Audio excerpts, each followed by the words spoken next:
Aqui agora do coisa, amor.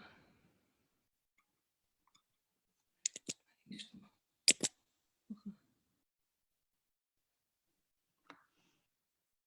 Shortcut support.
Save that one.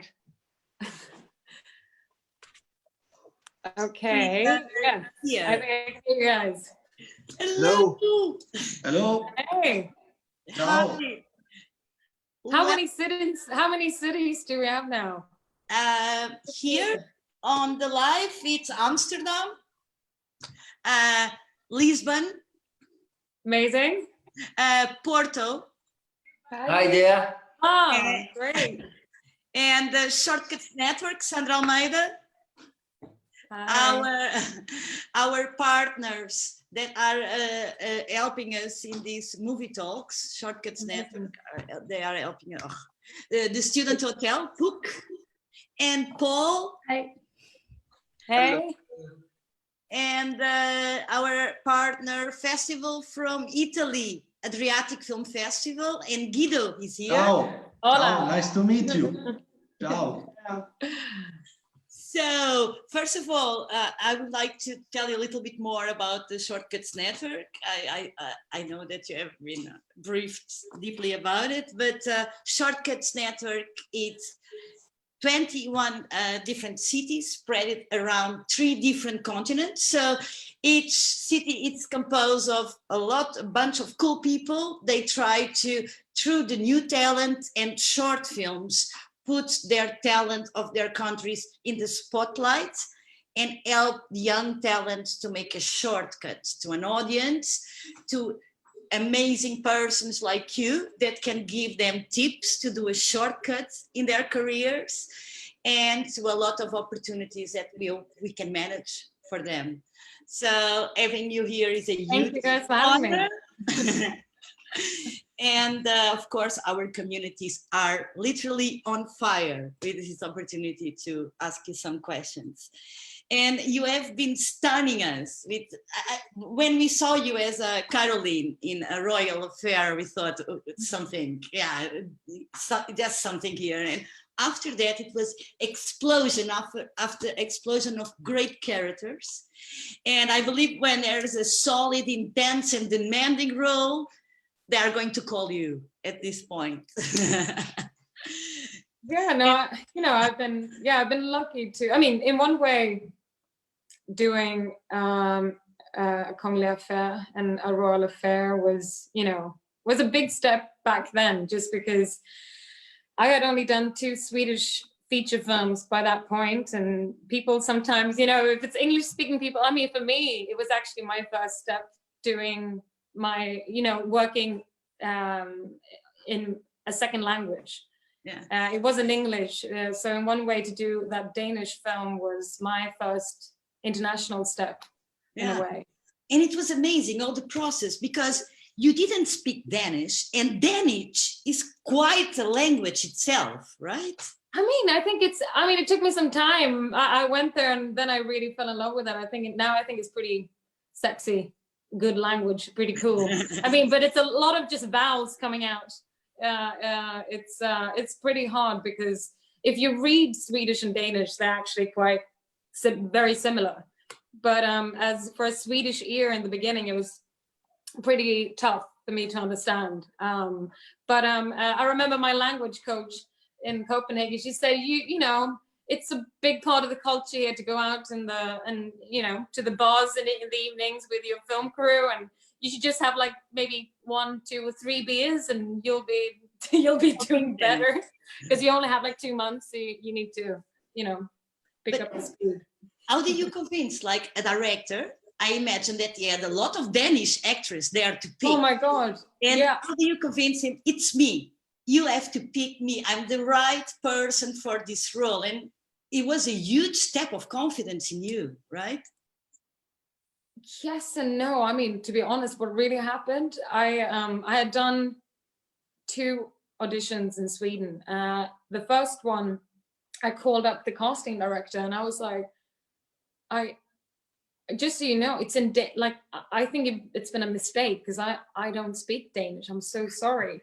And I was like, had been so excited, you know, I knew Nikolai Arcel was directing it and Mads Mikkelsen was going to be in it, who, you know, is an extraordinary actor. But she was like, no, they've started to look like in Norway and Sweden as well. So I actually called a friend of mine. His mom is Danish, but went to Swedish theater school when she was young, and so she's bilingual. So she recorded all the lines for me, and I just tried to learn them off by heart. I actually saw that videotape like a year later when my Danish was okay, and it was really like the acting, you know, I really went for it, but it's like when you listen to it, it doesn't make any sense. It was really quite bad. But it was really cool. So he took me to Copenhagen. I made a screen test with Mads. And I was so nervous. I came back to the hotel. I remember I called my agent. I was like, there's no way I'm going to get it. Because I just came back from, I had like a drink with the director after the, you know, we had a coffee after the screen test. And he switched to speaking Danish with me. And he said something. And I just like, yeah, I nodded. And then he said it again. And I got so embarrassed. I was like, he knows that I don't understand. And I said, I'm so sorry. What did you say? He was like, I just gave you the part. And I was like, I'm afraid that he kind of, you know, doubted his own decision by that point. But no, I mean, he gave me that chance, and hey, that's kind of what it's all about in the beginning, you know. You kind of, I mean, it's hard. You go in and do your best. That's how you convince, if anything, you know, to prep and to do as much work you can before you go into those auditions. And then it's about, you know, when those people who gave you that chance. And then, of course, when it comes, you need to jump on that train. And I know that you started wanting to be a dancer and those plans didn't go through because you hurt yourself, you couldn't perform? I don't know, just but how did you ended up being switched back to acting or start acting? It's hard to say where I started to dance at the Royal Swedish Ballet when I was 9, so I did that for quite a few years. But it's interesting because I always then thought, my mom was an actress, so I grew up watching her and falling in love with the profession and being behind, in the wings of the stage growing up. But it's hard. I don't, my mom actually showed some, she had found some old videos of me when I was a kid, and I actually said that I wanted to be an actress. So somewhere, in the beginning of times, that's something I love doing. I love to perform, and in one way, dancing is, it's storytelling as well. So I think in my mind, it was more, it was a very big decision to quit dancing because you trained so much for so many years. And I think it was the hardest thing was actually to tell my teachers and my mentors, who had been with me till 9 p.m. in the evenings and training me and putting, because they put their lives into their students. And then to say, like, do you know what? After 9 years, I think I might not do it. That was probably the toughest. But then, that was my school. I didn't go to, I didn't train in a theater school. But in one way, this was my way of learning how to tell stories. Did you ever considering going to an acting school, for example? Yeah, no, I tried. I didn't get in. I couldn't get in. Have you passed there and saying yeah? No. No, it's like, it's in Sweden especially. I think it's when you come from, maybe in European countries especially, it's like the idea of working in English was actually just maybe 10 years ago. Like when I saw Noomi Rapace from Sweden, she was like one of the, I hadn't seen, except for like Lena Olin and Ingrid Bergman, it wasn't really in my mind. When someone said, do you want to be an actress? I wanted to, but I didn't even think, I want to do films in English. In Sweden, you kind of go to the theater and maybe do a few films or work in TV. So that's what I dreamt of. And, I went and tried out and got to the last round like twice, but I didn't get in. And that's when, I almost went, a different route. No, in Sweden, that's definitely what I thought I was going to go through. I thought theater school was it. And I think actually technology made, we all know the world has become so much smaller. And now, in a wonderful way, you look for talent and diversity in the way you tell stories and the people you have in it and the people making it. And I think that was kind of the beginning. It's like when you could do this. I mean, I remember my first 20, I'd never heard anything back, by the way. I did like at least 20 self-tapes.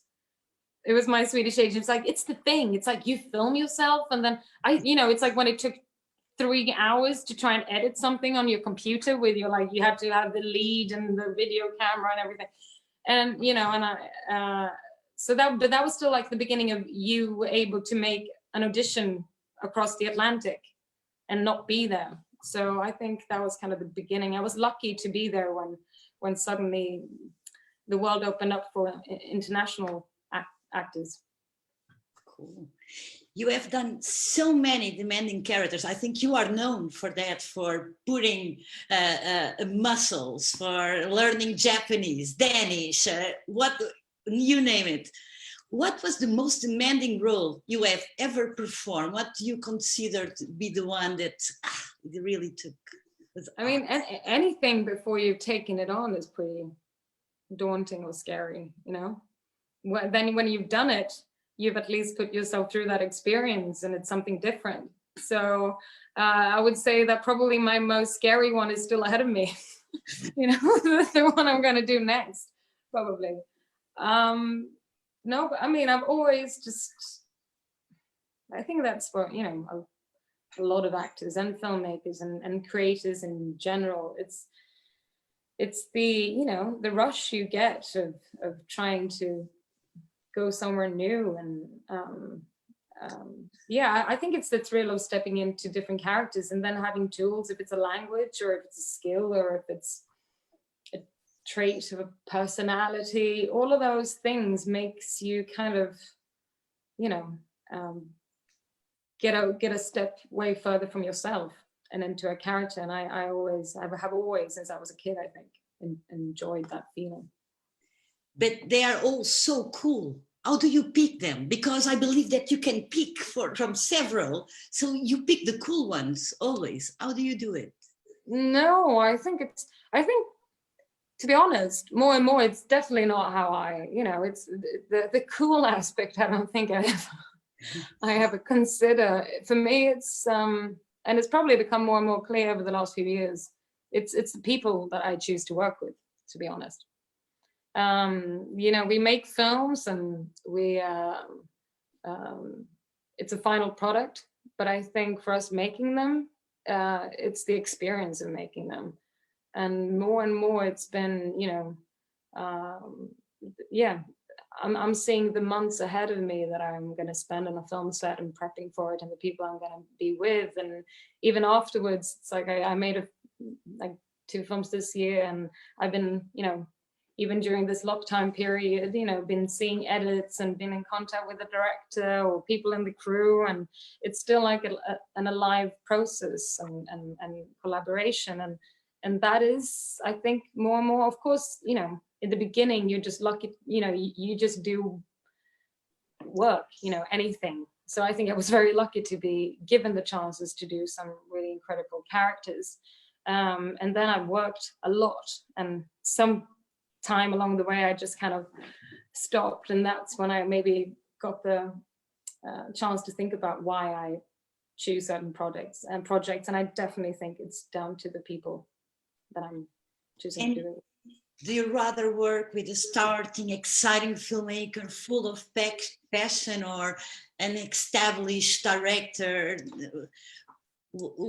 Every, you know, every filmmaker is different, like any person is. And the interesting thing is to, you know, I've worked with first-time filmmakers, and now when I've been given the chance to do, you know, quite a few in my career, and they've asked me, and I was like, it's nothing is the same, which is what I love. And I'm very much like, of course, everyone has their own way, how I spend my hours, you know, the things that I find hard, or the hours I put in to learn my text, or to do, you know, walk around in character, or whatever that is. But then I love kind of sitting down with a new filmmaker, if it's an established or if it's a new one, and hear how they want to work. And that is, again, back to the experience. It could be someone who wants to rehearse for weeks, and someone who just want to find it on set. And I'm quite open to, you know, talking about different ways of doing things and trying new things.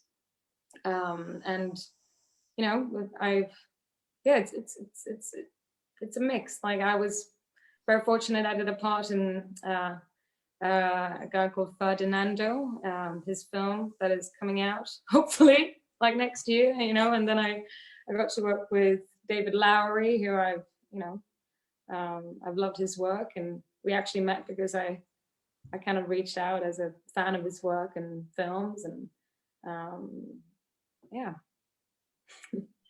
And you have all these massive characters that you really need to work for it. You cannot just show up on set and they appear. Like, you literally learn how to talk robot and move like a robot. So it's a demanding process. When you start building a character, where do you start? Which is the thing? Is their mind, their body, their soul? Well, the robot didn't have, well, maybe a soul, but she doesn't. No, I mean, it's, for me, it's very, it's quite direct. It's like when I read a script, my just like imagination and fantasy start like working. I don't think I have like a script that I follow in the way I, you know, if it's technical things, of course, you know, that takes time. It's like, you know, to everything from in the beginning, you know, with English was tough, you know, and that is a lot of hours. It's almost like the same work as going to the gym. every day. It's just like saying it again and again and again. And like, you know, I always go and take showers, go for a run, and then I, you know, clear my mind again and do it again. So, I mean, that's one thing. And then it's, I think for each time I try and read the script over and over. And then it's like my head starts to play more and more with, oh, you could do it like this or try it like that. And so, and that's another process. Sometimes, you know, I think without thinking, I think my dancing background makes me initially, I like to like finding the physicality of my characters really helps me. And it kind of becomes quite a direct tool when you're on set too, because sometimes you can just, that feels like you're key in, you're like, you're tired in the morning. And I'm very much like, if when I'm done in the days, I kind of just, I don't stay in character. I go home and I do other things, and you know, I'm in the trailer in the morning. But then it's like, if you have that physicality or that voice work that you've really put your time into, then when you just put that on, it's almost like, you know, it's muscle memory for your brain. You kind of like immediately get into character. So I think that that's pretty important for me. If I haven't done that work, you know, which is my worst feeling, you know, to feel like you haven't prepped. You know, that's like the things I can have nightmares about sometimes. So I think it's like you want to put down that work and feel like you have a secure way in to feel at home with your own character, and then when you do, it's like then it's okay, because you can do mistakes and you can fall in your butt and all those things, but you kind of feel secure that you know what your character is. Cool.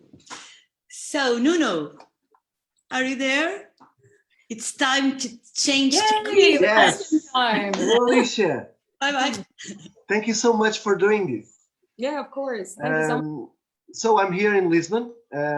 Lisbon was the first shortcut city. You all started here like 10 years ago in this small Portugal. The original concept was to try to bring short films every week. So Every week, that's amazing. every week, yeah, we show, we have sessions every week, every Tuesday now. So it's really amazing because we host almost 600 films just here in Lisbon. So, but we wanted more. We wanted to like have a home for students and new actors and new directors to come and talk about their thoughts about their films and their ideas and their dreams. Yeah. So it was very important for us and for new talent, you know. So what I wanted to ask is the same thing that I asked yesterday to Michael, because it could be inspiring for our younger viewers. So I know that you made some short films in the beginning of your career. Do you remember them? And how important was for you to have that experience and that opportunities in the early beginning? I mean, that is my, you know, that's the way into, you know, being in front of the camera. And I think, you know, it takes some time to learn this craft, like with anything. And I really, I mean, I did actually spoke to Michael about that too, but, you know, we started off, we both have done like kind of long run. I did a soap opera in Sweden, you know, and it's the thing of like, I never saw all of them. I think I did like 90 episodes. I mean, it was like 6-7 months, and it was tough. I mean, it's like, you know, it's a tough work because they just write, we did 3 episodes, you know, a week. And if it's short films or if it's craft, or you just get to be out there in front of the camera, it's your way in to try things and kind of go back and look at yourself and watch your own work and learn how you work with other people. Because, you know, film sets is a very, you know, communal thing. And especially making independent film or short films, it's like, it's a lot of things that needs to come together for it to work. And I think you need to learn how to work in those groups. So that's, you know, so cool that you're doing it, because I think the wonderful thing nowadays is this. I mean, the fact that you can just, I mean, we try, you know, we had to use the video cameras, but nowadays you can really make films. Anyone can, which is pretty exciting. Yeah, people doing short films in mobile phones. So It's Yes. a new world to a new opportunities. But I found out that you. And I did a short film. Yeah, a few. I actually spoke to him 2 days ago. I did a little. It's a Swedish director. I did a film for Vogue, actually. Yeah, I know. Yeah, you know, The- it's like 3 yeah. minutes. Yeah, But and then we did another one. And we magic hope, dinner. and now we hope, you know, it's where you meet people, and now we hope to do something. He's, you know, it will be his first feature, but I've seen all the work he's done, and he's incredibly talented, and I know he's going to do well, and I hope we get to do something together. Yeah, I know, because I found out that films are online now. Everybody could watch them. It's like Magic Dinner Part 1 and 2, right? Yeah, they are very strange. I think it's based on the. Yeah, it's like when you have 3 episode. minutes, you need to make it exciting. Yeah. You know. How was that experience? Can you talk a I think little it's, bit you about know, this film? we both love, you know, the Twilight Zone and all those, you know, it's a nice little homage to all that. Yeah. Yeah. Do you kept that Ask Me Anything machine? Because it's a Sorry? machine, right? Yeah, the little, I think Nicholas has it, I think. I hope he Very kept beautiful. it. I mean, it's magical, so, I mean, it would be stupid to throw it away. Yeah, but it's beautiful, the machine. So I found out that you have another film that you made last year. It's called I'm Easy to Find, and it's really easy to find on YouTube. It's like a music film, but it's also an album from The National. It's so beautiful. How did you find yourself in that film? Are you The National fan, or I mean, Mike Mills, the director? Mike Mills, who actually both, but Mike Mills, I met a few years back. Again, one of those filmmakers that I actually reached out to, and that, you know, it's so cool. When I was kind of coming up, I was such a big fan of his films, and we met maybe 3 years ago, and then we, you know, got to know each other, kept in contact, and then we met up I think it was after I had finished Tomb Raider. And I was in LA, and he invited me to come over for brunch at him and his wife's house. So I was like scrambling eggs there in his kitchen. And then he had he was like, it's been a while since he had done his last 20th Century Women, and he had done a lot of commercial work. And we both said, you know, we had come from more those, you know, commercial aspects of our work and my bigger film. And we both said, oh, we just want to like do something, like let's just go and do something for fun, just the two of us. And then he was like, yeah, let me have a little think. And then, you know, and I said it would be fun, maybe due to my dancing background, and he's done a lot of music videos, you know, to do something where I get to explore you know, that play with my physicality. And then he came up with this idea. It was like, well, do you know The National? I was like, yeah. I mean, I actually have a lot of memories, because I saw them like 2007 the first time in Stockholm. So you know, I'm a big fan. And he said, yeah, I'm a big fan. So I wrote them like a letter and saying how much of a fan I am. And then they wrote back and said, wow, well, and we said we should do something. And then he told me this idea. It was like, what if you play like all ages without makeup changes or anything, just you? And to be honest, first, I mean, it sounded like it could have been like the bad version of like a theater school kind of assignment. And I was like, oh my God, this can turn, I don't know how this is gonna, you know, work out, but it's Mike Mills, and I trust him with my life and heart. He's an extraordinary artist. And then, you know, I'm not gonna say I wasn't terrified when I showed up on set, and I knew it was like, because the kind of lines that you see, there's text for each frame, that was kind of the script. So it was just those like descriptions of like, she's born, or like, she's tired, she's whatever it is. So it just like, we set up the cameras. We did 135 scenes or shots in 5 days. Whoa. Everyone, you know, it was like everyone got paid the same in the entire crew, and we just met up in this small, like old asylum, teenage asylum house, where all those houses were. Such a like strange but beautiful place we shot it at. So we were running when the camera crew was setting up the next shot, we were shooting one, and when we jumped over, they prepped the next one. So it was like all set up, and we came in, and he put on some music, and he's like, well, now you be born. and I was so nervous. I was like, okay, guys, I expect you guys to kind of think of, you know, it was really strange. But after a while, it was an interesting experience, because playing, especially ages you've already been in, but way back, after a while, you know, in the beginning, it's pretty nerve-wracking doing it in front of other people. But then it's like a weird thing. And when you had the other actors who are my same age as me, who played my mom and dad, we all kind of, they said that they felt like they became their memories of their own parents. And I kind of had little reminiscence of how it was being me at a young age. It was pretty cool to No, it's so beautiful, and the music is amazing. So everyone should watch it right now after this live.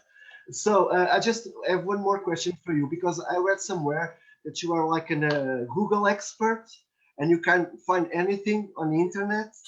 No, I'm just like an organizer. I'm an organizer. Okay. Because you know, yeah. I was wondering if now that we are all staying at home, did you find something inspiring, like projects, new artists recently? I think maybe people, you know, I don't know if they read it differently. What I meant with that is like you know, I like to like structure and organize stuff, and it's like if friends are like, you know, if we're doing anything from trips or to restaurants, or like, you know, it's like on my Google Maps. Google has every single information about me there is, so no privacy at all. But like I've saved like every single restaurant or hotel or bar or anything that I've been to in pins for the last 7 years in all countries I've been in, and like things like that. So it's more like the fun things, you know. It's more, I don't know. Yeah, I'm planning trips. I should start like you know, I've said it before actually. I should start like a travel agency. No, it's not the best time, but sure. No, I mean, there's other ways. I mean, now it's all about meeting up like this in ways. And if you can't do, you know, live parties now, as everyone knows, Zoom parties is the thing. Yeah, hopefully soon you can get back to our lives. So thank you so much. I think Sandra has some questions from our viewers. Thank you, Alicia. Thank you. Hey. Thank you so much for being here. We have our online community is going crazy. So much people are seeing this, watching this online now. I have selected a few questions for you. We have our team in Maputo, Mozambique. They are always also watching this, and they sent us a question. Is there any particular role that you always wanted to play but never got the opportunity? No, I mean, it's hard. I haven't really in my life thought like that. I think, you know, it's mostly if a script comes by, or if it's a story, or I may meet a filmmaker that I really get inspired by, who tells me about an idea they have. It's because it's so interesting with films. It's like, we know sometimes you can have a great idea of a character that you know, read about in school or history, but then it comes down to, it's all about the setting and the world, and how a filmmaker, what language they want to tell this story with. And sometimes it can be the most, you know, the most interesting character can be one of the people that we walk past the street every day and we don't recognize. And to see the beauty of that life turn, you know, up on the screen can be the most wonderful part and story. So yeah, I'm always thrilled to look for those characters that's gonna make me feel in a certain way and really excite me. Yeah, great. Also, we have some followers here watching on Shortcuts Network Facebook page. Gonzalo, he's asking if you have any techniques or theories that you think helped you create your own process. He's an actor, acting student here in Portugal. What does it mean? If I have any technical? Yeah, techniques or theories or. Techniques, yeah, I think prep. Come to set, you know, and feel like that you own your work. I would say, for me, I like to. I mean, there's films where you choose to improvise, but then, you know, it doesn't take away that it's good to just, even if I'm going to throw out the lines out the door when I arrive on set, just like going it over, through over and over. I have a technique, like I think I mentioned just briefly a few minutes ago, but I like to take like showers in between me. Like, I'm a very clean actress in the end, you know. No, but it's like, it's a way just to doing something else and then to go back out and like read again. And the same thing with having a nap. I'm taking a lot of naps too. Anything to reset my brain, and then like let the brain do its magic. Because sometimes when you work too hard and you think too much, it's just like it's difficult, and you need to get a bit of like, I don't know, breath. Just have a pause. And then it's amazing how you see that the things you pick up.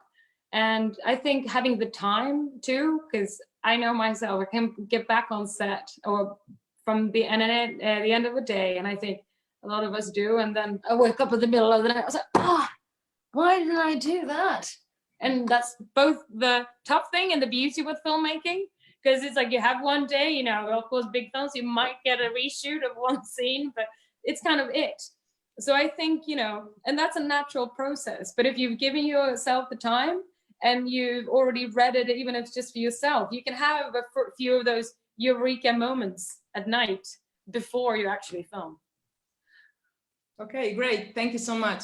So I'm giving now the opportunity to our team in Oporto to ask you a couple of questions. Hey. Hi. Hi. Hi there. Thank you very much.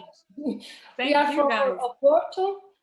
My name is Luisa and Sama, and since 10 years that we make shortcuts here in the city of Porto, in a place that calls Bad Habits, Maus Hábitos.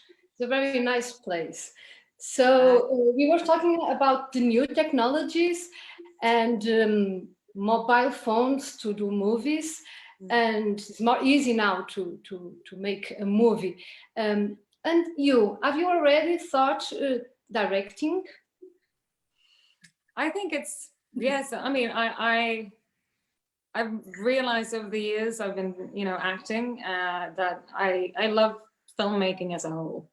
You know, we watch film at home all the time. I've chosen over the last few years to be part of a lot of projects when I'm not only coming in at the point where I turn up on set and we're acting. I enjoy much more to be part of the process when the script is still developing, or when you are part of bringing a team together. And the same thing with the edit. Over the last few projects I've done, I've been very fortunate to work with filmmakers who have invited me into the edit, or who continue to send me cuts. And you know, it's almost like when a film is done, I never really see them, but I really enjoy seeing the small tweaks and the process of a film becoming its thing along the way.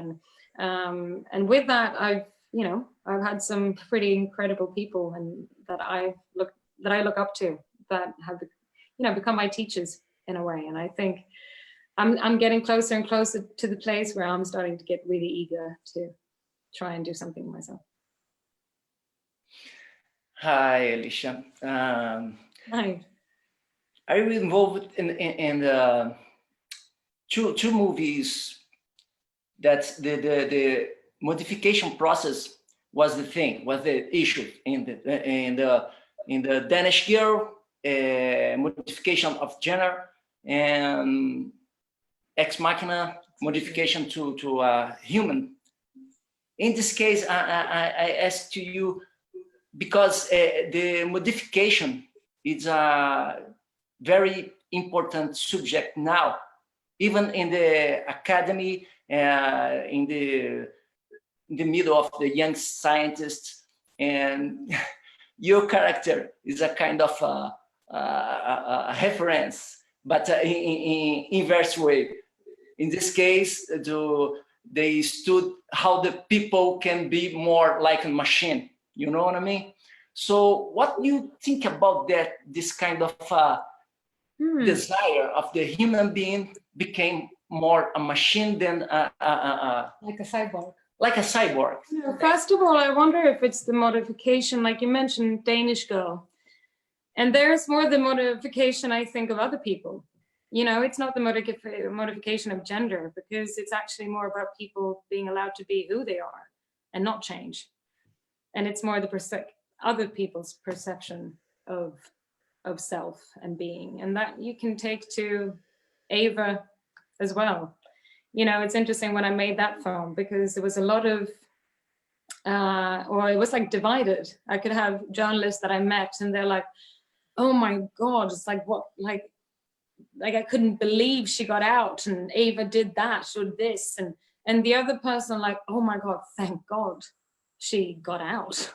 So yeah, I rooted for her, like obviously. And it depends on how you see it. It's like, well, you know, if you see a girl being locked up in a room by two men and do what she does to escape, you would never question it. So it's more in the eyes of the people watching that I think the modification happens. You know, so I think it's a transition that we're doing in the world of accepting new things. I was listening to a podcast just this morning about, you know, how you now can put in chips in your brain and you can help any kind of diseases that way. And, you know, it's just, for me, it's a kind of process that is happening, and with the diversity in our industry and what's happening, I think, you know, it's about time. And I think it's a wonderful thing that people seem so much more aware. I'm just thinking about when I made Danish Girl those years back, like to see the transition that we've gone through in the eye of the public over those years is pretty fantastic. And nowadays we are living a transition too, in these strange days, in this world with the virus. How are you dealing with this? Like most people, I think, ups and downs. You know, it's in the sense that, you know, it's you know, we're doing this all to make sure that the, you know, health workers, especially, and people that are ill now can get the help needed. But you know, from our industry, or you know, it's where I think we're entering a place where we'll see the world of filmmaking and how it's going to be broadcasted in a very different way. I mean, the fact that people are now, you know, I think the longing and eagerness to see films and escape within stories is as great as ever. But I think now we know that we can bring it much more to our own home, and it's in one way it's an easy, wonderful access you have to film and filmmaking, in the same way that you can make films on your phone now and send it to your friends on Zoom or something. But yeah, I mean, I love to go to the cinema. I just think it's, you know, and I will continue to do so when I get the chance again, in whatever future that is. But you know, I think definitely this is what was going to happen, but the lockdown is definitely speeding up that transition. Yeah, that's true. That's true. Okay, thank you. Okay, Thank you. but just a moment. I'm so sorry about it, but we are open-minded, and while you are talking, I make a draw of you. Oh my God! I hope you don't mind because I draw you without clothes. I love this. It's such a creative space. Amazing. You draw a kind of. I'm not going to show you my drawing. Oh my God! I'm the kind of person, if I play Pictionary, I'm like, I can only do. Like, oh my God! Look, I'm hot. Wow. That's like, that is not how I feel when I wake up here in my house every morning, but I'll take that anyway. That's my Zoom meeting me, for sure. Where's so my coffee? Was a pleasure. Thank you. Thank you so much. Now, Sandra, do we have more questions from the internet? Yes, we have a lot of questions coming, but I selected 2 questions. Yeah. One is from Arne. He asks, how did you get noticed by the English film industry? What advice would you give to foreign actors who want to play in English films? Like I mentioned before, I'm giving a lot of credit to the fact that the world was kind of changing around that time. But I think my main reason was that I had some work to kind of show for when I started to make my English auditions. Because actually my first like audition that ended, you know, that I came quite far in, and that made me meet my American agents and my English agents was through a costume director called Susie Figgis. It was for Snow White and the Huntsman, and I think they tested like hundreds of girls from all over the world at the moment. But you know, I was allowed to do a tape first, and they would only allow a certain amount of people to come to the room. And I was like, I'll buy a Ryanair ticket, I'll use my last bit of money, I'll go to London, maybe I can do it in the room, because I never hear anything back on my video things I did. And then we sent Till det som är vackert, or Pure, which is my first Swedish feature that I made. And that was, of course, a wonderful kind of showcase. It was, you know, a fantastic role for me to get as my debut film, where I got to stretch my muscles and really perform. And that one became a film that then casting directors could see. So, and I think that is still, that weighs a lot. The wonderful thing is, though, as we talked about, that you can make films yourself now.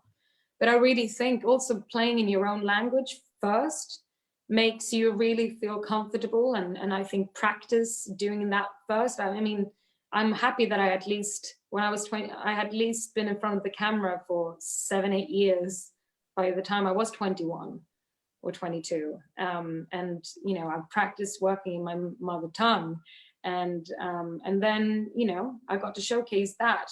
And then, of course, put in hours and hours and hours of making sure that you start feeling comfortable in English. For me, I could have started earlier. That's the one thing I would say if I was, you know, 10 years or 20, 15 years younger now, I would really, you know, talk English as much as I can, because that is the tough thing in the beginning, because it's like a small filter between your thought and your language. And it's hard in the beginning. It made me feel like I was, you know, holding back. I was amongst English speaking actors, and it just flowed. And for me to get that flow, I needed a lot of hours to prep, much more. You know, you couldn't just show up on set. So I think, yeah, I would say practice English and then just do as much material as you can. Work as much as you can so you can show your own film and get your own work out there. Thank you so much, Alicia. We are getting a lot of questions about starting acting. We have a lot of young actors watching us online. So thank you for the advice. Yeah. I would also like to ask you something that our team in Caldas da Rainha here in Portugal sent. A little bit about the drawing that Sama made. So you've done plenty of period pieces. How does your process as an actress change looking into the past compared to movies set in modern days or the near future like Tomb Raider and Ex Machina? I think amazing thing I think I noticed when I did my research for, let's say, A Royal Affair. Of course, I had to go almost 300 years back in time, and I think you have an idea. You read history books and you see these images, and of course we don't have video from back in that time, so it's a much more imagination that is needed. And then you're kind of fed with the social structures of that time, and think that that somehow, or I did, applies to how people behave. And then I had this amazing gift when it was actually a professor, I think in the UK, who had at some time, 30, 40 years ago or something, gathered Caroline Mathilde, the princess, all letters that she sent back to her family that she never met again at the English court. And she was, of course, I had read so much about her, and, you kind of made up your own mind. Even I was a young woman. I was like, yeah, well, she was married off, and she was 18 years old, and, she started an affair with a much older man, and, she went on this journey and became enlightened. And then I read her letters. First of all, like the wording of this young woman, she's already wrote in 4 languages. She was making fun, like it was a lot of letters to her uncle. And it felt like I had a female voice of another girl sitting at a cafe next to me. It was just, she was talking about things that maybe aren't in my normal life. But it was just like, I remember there was this sentence, she was like, just trying to say to her uncle, like, I look down at the stables every day and I see these men who just jump up on their horses and just run off. And it's like the dream I have every day. I just want to get on that horse and I'm going to leave and I'm going to go down and I'm going to travel in Europe and I'm going to see the world. And then she switches to Latin and talks about her, and it's I was so amazed. I was like, what an incredible young woman. And that gave me such perspective. And I felt like I learned something from this woman 300 years ago. And it really shows that I don't, especially as a woman at that time, but I don't think that people change that much, or that's what I realized. Human emotion is kind of the core and kind of the same, and then it's amazing to kind of think of that and then just put yourself in other social structures and norms and think, how would you behave in those situations? And I think that's when, that was something Nikolai Arcel in that movie thought about a lot too. He was like, he made the wigs a bit shorter and took away a bit more of the white makeup. He was like, I just do that so a modern audience don't feel like it's a filter between, because I still believe that those people are, just like us. Thank you so much, Alicia. Thank you. Thank you.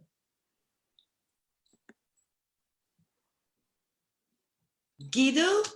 Hello, Guido. Do you have some questions straight from Italy? Hello, Alicia. Thank you very much for your ability and welcome virtually to Italy. Thank you. I hope to be back. I was just back. I was just filming in northern Italy in February. Where? Just outside Milan. Outside Milan. By the Como Lake. Como Lake. Literally, yeah. I mean, yeah. So at least I got to enjoy the beauty of Italy just before this all happened. Okay, we are from Adriatic Film Festival, an independent film festival, and we have collected some questions from Italian audience. The first one is, Mary Streep says, acting is not about being someone different. It's finding the similarity in what is apparently different. So the question is, what is the role you found more similar to you and more different to you?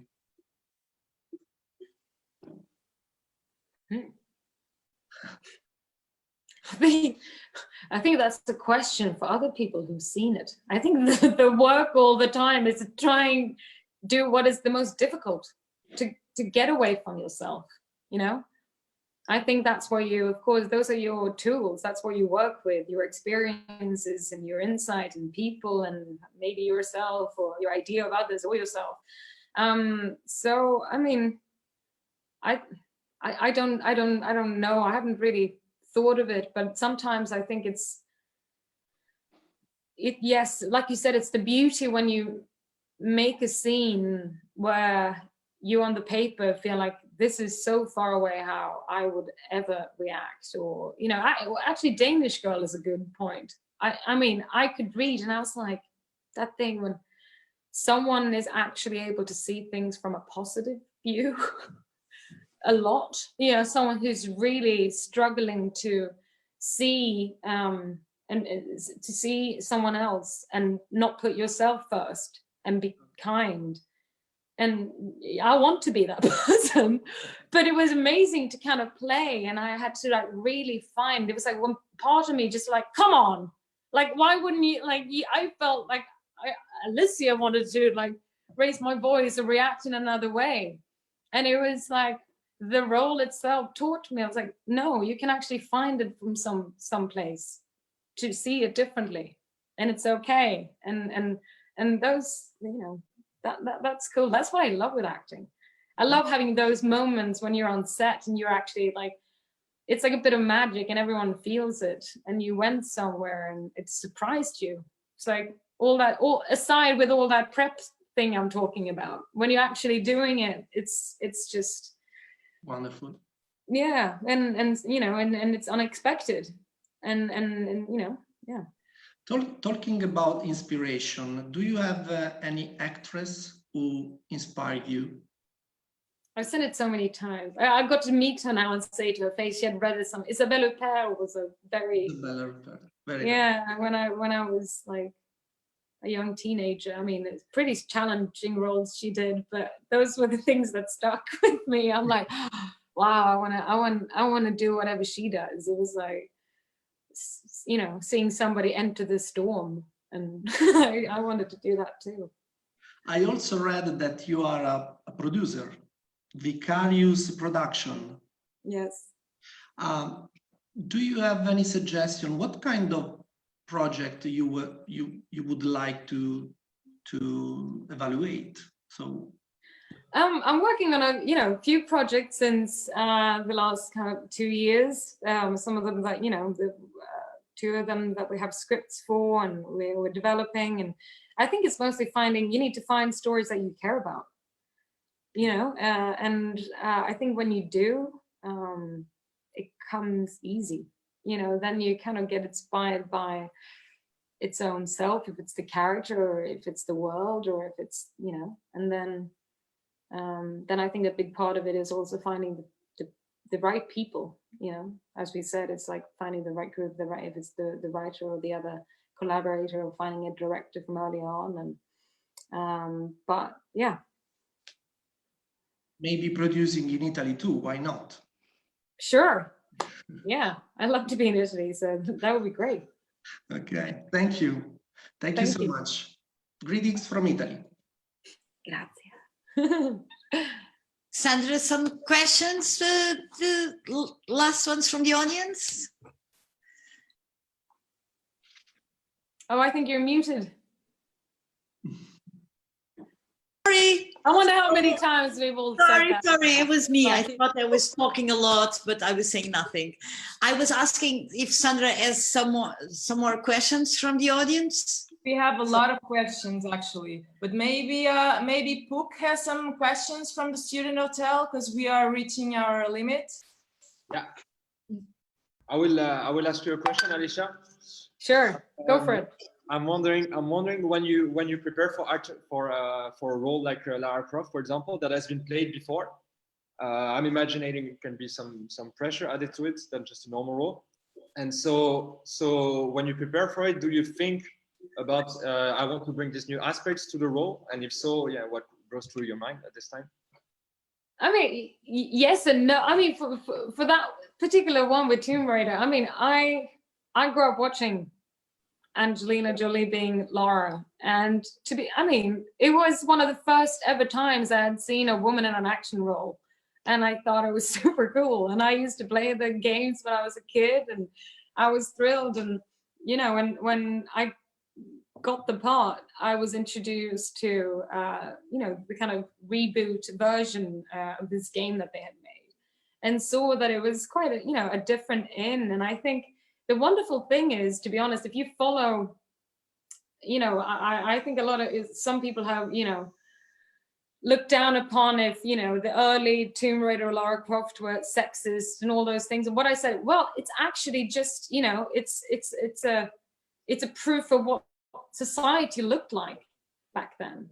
The beauty, I think, and I give that to the games company and the people, you know, behind that character. Like, if you see the involvement over time, Tomb Raider Lara Croft has done the same journey as the rest of the world, and I felt like, wow, it's really like an essence of a really cool, you know, female action hero here that I'm excited to bring to the modern audience. So I kind of felt more like an honor that I got to redo something that I really appreciate when I was growing up. So yeah, no, I, you know, saw it from that point. Yes, thank you. Thank you. So we have to make this question, otherwise people can kill us. What about Tomb Raider 2? Oh yeah, I mean, I can make it here, maybe. I've been training like most of the other people in my house alone in the morning. I've actually helped with my friends. We've met up every morning at the same hour and like done like burpees and stuff. No, I mean, I was so thrilled. Yeah, Ben Wheatley, who I think is an extraordinary filmmaker. We almost, you know, we're trying to make this film called Freak Shift about 2 years ago. And then when the studio wanted to make another go, and they were interested in bringing Ben and his wife Amy on to pen the script, I was like really excited. And you know, we were working on it and being in prep, but now of course everything has stopped and you just don't know anything. Like no one does at the moment. So you know, I think the most important thing now is that we kind of have to, you know, we do the work that we can, and then we just need to make sure that everything's safe and fine, and try and do the work we can to make sure that, you know, we don't do a crazy transitioning opening too fast. We need to, you know what we're doing. So hopefully I'll have an answer in a few months, or you know, but it's, yeah, I really do hope we can get to make it. Fingers crossed. Alicia, thank you so much for this interview. I believe our community learned a lot, and I think my colleagues want to say goodbye. Tchau in Portuguese. Tchau. Adeus. Adeus. It's been lovely. Thank you so much for having me, and for everyone who sent questions. It was cool. Yeah, you made my day. We all need a bit of this when we're stuck in one space. Sending much love. Take care. Be safe and well. Bye. Bye. Ciao.